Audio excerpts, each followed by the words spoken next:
Tropical low 18U is expected to reach tropical cyclone intensity by around midweek off the northwest coast of Western Australia.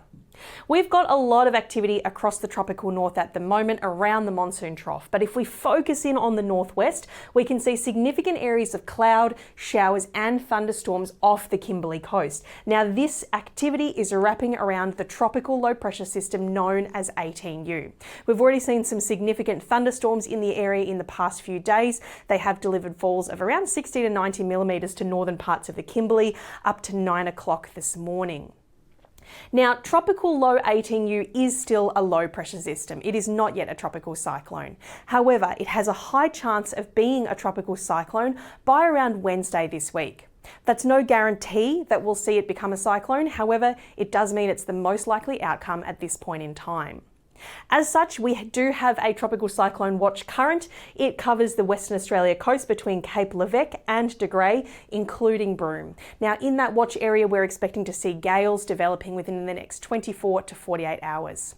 In fact, we are likely to see those gale force winds with wind gusts up to 100 kilometres an hour developing between Cape Leveque and Bidjadanga on Wednesday morning, extending throughout that watch area through Wednesday afternoon. Rainfall is likely to develop a little earlier through those northern parts of the watch area later today, extending further south as we go through tomorrow and Wednesday. And that is as this tropical low pressure system strengthens and starts to move along the coast.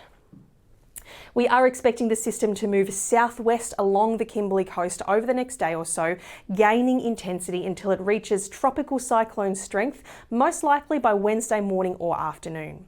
At such a time that it does reach that tropical cyclone strength, we will name it Tropical Cyclone Zelia, provided no other systems develop before then. After that time, we are expecting to see this system continuing in a south-southwesterly direction towards the Pilbara coast. Now, when and if we may see a coastal crossing of this system, it's a little too early to say. This tropical low pressure system has already lingered longer over those ocean areas than initially anticipated, slowing down the development of this system. Exactly when it might make a coastal crossing and where that might be will depend on how quickly it reaches tropical cyclone intensity and exactly where it tracks. And just as a reminder for everyone, tropical cyclone intensity is based on the strength of the winds, so we need to wait until we see those wind observations before we make the call for a tropical cyclone. One way or the other though, whether it's a tropical cyclone or a tropical low, we are expecting those very strong winds to develop about parts of the Kimberley and Pilbara coast.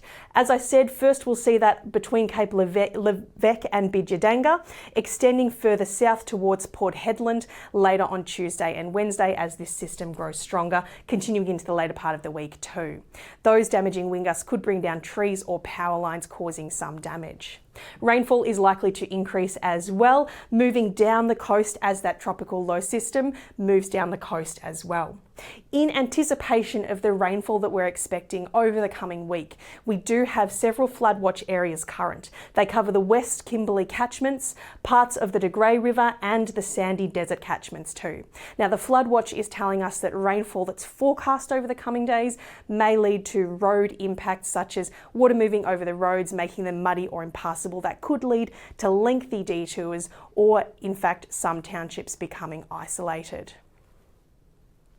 As tropical low 18U continues to strengthen over the next few days, it's essential to stay on top of the latest track maps and the tropical cyclone outlook. You can find that via the Bureau's website and via our Bomb Weather app.